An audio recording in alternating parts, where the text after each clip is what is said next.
Hi everyone, welcome back to my MTA Mobile Travel Agents YouTube channel. This is a first in a series that I'll be doing about my top 5 things to do in some of the major destinations, as well as some not so well known places around the world. I'm going to start with the top 5 that I recommend you apply to a stay in any major city anywhere in the world. To do 1. Book yourself on the hop-on, hop-off bus loop. I know it sounds touristy, but every time I land somewhere new, I always make sure I get on the sightseeing bus on day 1. This is the best and quickest way to get your bearings and see where the city sites are located relative to each other and to your hotel. And the commentary is quite lively and will usually give you a lot more information that you will get out of a guidebook. To do 2. Walk.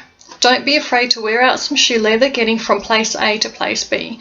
The train and bus maps for most cities are not to scale, so they can lull you into thinking points of interest are further apart than they really are. This is true of all the sites in city centres that you will be visiting. Unless you are genuinely going from one side of town to the other, then be brave and make like a local and give public transport a go. To do 3. Don't try to fit too much into your stay.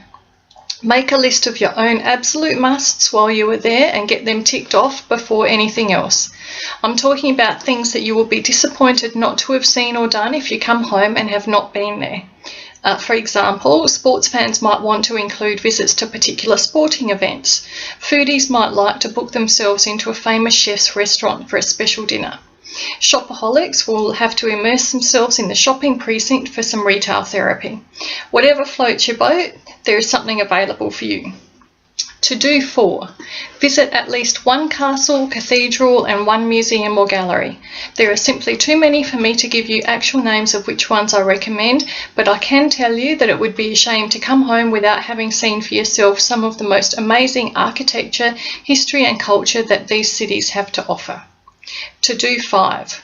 Take time to relax and people watch. Make use of the open spaces around the city to sit and decompress.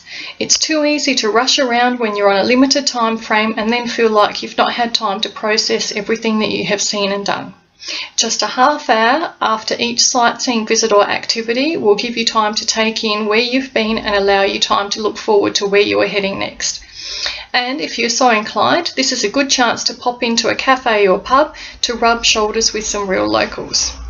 I hope that helped you plan your next city stay, but don't forget that if you have any more questions or need more tips, that you can contact me on Facebook, Twitter and LinkedIn, or through my website www.mtatravel.com.au/nperoni. And don't forget to like my video and subscribe to my channel. Thank you, and I look forward to seeing you again next time.